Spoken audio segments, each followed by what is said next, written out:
कल तेजस्वी यादव अपने संवाद यात्रा के दौरान नवादा में होंगे, लेकिन उससे पहले ही आरजेडी के जो दो बागी विधायक थे उनको पोस्टर से बाइकआउट कर दिया गया है। और यह माना जा रहा है कि भाई साहब आरजेडी में बड़ी टूट की स्थिति बनी हुई है और तेजस्वी यादव आएंगे तो फैसला सुनाएंगे कि इन दो विधायकों को अपने पार्टी में शामिल कराना भी है कि नहीं कराना है। साफ तौर पे उनको पोस्टर से तो बाहर का रास्ता दिखा दिया गया है। अब देखना यह है कि तेजस्वी यादव उनके ऊपर अंतिम फैसला क्या करते हैं। आखिरकार इन दो विधायकों को क्यों पोस्टर से बाहर कर दिया गया, आखिरकार तेजस्वी यादव के ऊपर ही अब सब कुछ क्यों टिका हुआ है और कौन से हैं वो दो विधायक, सब कुछ आपको विस्तार पूर्वक बताऊंगा। लेकिन उससे पहले मेरा परिचय जान लीजिए। मेरा नाम है रजत और आप जनता जंक्शन देख रहे हैं।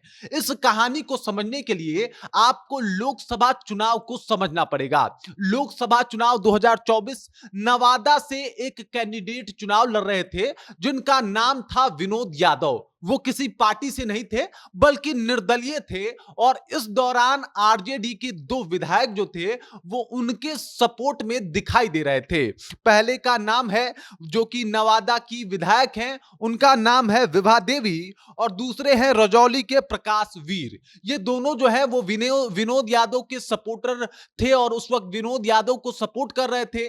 नतीजा यह हुआ कि वहां से आरजेडी चुनाव हार जाती है और आपको बता दूं कि एनडीए वहां से बढ़त बना लेती है। उसके बाद से इन दो नेताओं को जो है वो आउटसाइडर घोषित कर दिया जाता है। मतलब मीटिंग्स तो होती है लेकिन ना ये लोग खुद पहुंचते हैं और ना ही इनको कोई इनविटेशन भी जाता है। और आज देखिए स्थिति भी ऐसी हुई है, जब तेजस्वी यादव एकदम से नवादा पहुंचने वाले हैं और अपने कार्यकर्ताओं से बातचीत करने वाले हैं, कार्यकर्ताओं से विधानसभा चुनाव 2025 को लेके कई मुद्दों के ऊपर जो है चर्चा करने वाले हैं, इससे पहले दो विधायकों को जो है वो पोस्टर से नदारद कर दिया गया है। मतलब विभा देवी और प्रकाश वीर को पोस्टर पे नहीं रखा गया है। और जब इसके ऊपर आरजेडी के जिला अध्यक्ष से बातचीत किया गया तो आरजेडी के जिला अध्यक्ष उदय यादव बताते हैं कि भाई साहब ये दो विधायक जो हैं वो किसी मीटिंग में नहीं आते, किसी पार्टी के जरूरत पे ये लोग काम नहीं आते और लोकसभा चुनाव में भी इन लोगों ने भारी गड़बड़ी किया था,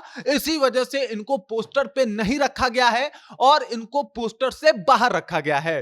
अब तेजस्वी यादव आएंगे तो फैसला होगा कि भाई साहब ये लोग पार्टी में रहेंगे भी कि नहीं रहेंगे।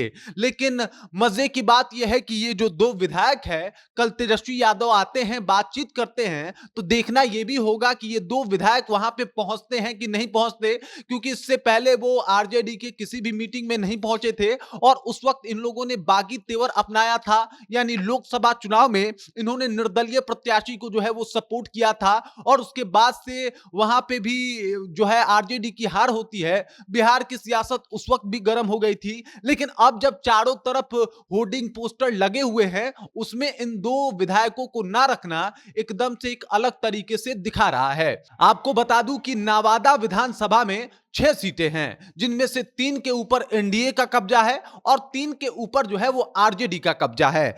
जो आरजेडी का कब्जा है वो आपको बता देता हूं कि नवादा, रजौली और गोविंदपुर में है। और आपको बता दूं कि मोहम्मद कमरान का तो पोस्टर पे जो है वो फोटो लगा हुआ है, लेकिन इन दो विधायकों को पोस्टर से हटा दिया गया है। बकायदा जो जिला अध्यक्ष हैं वो लॉजिक भी दे रहे हैं कि लोकसभा चुनाव में इन लोगों ने भारी गड़बड़ी किया था और अब देखना यह है कि क्या तेजस्वी यादव आके इन दो विधायकों को मनाते हैं या फिर वो इन्हें पार्टी से निष्कासित करते हैं। लेकिन फिलहाल अगर देखा जाए तो आरजेडी में टूट की स्थिति है और अभी जो है ये दो विधायक जो है वो किसी की नहीं सुनने वाले। बाकी इस खबर, इस जानकारी को लेकर आप क्या सोचते हैं, आपके जहन में क्या कुछ चल रहा है, कृपया कमेंट कीजिए और अपना विचार हम तक पहुंचा दीजिए। बाकी आप देख रहे हैं जनता जंक्शन और मेरा नाम रजत है।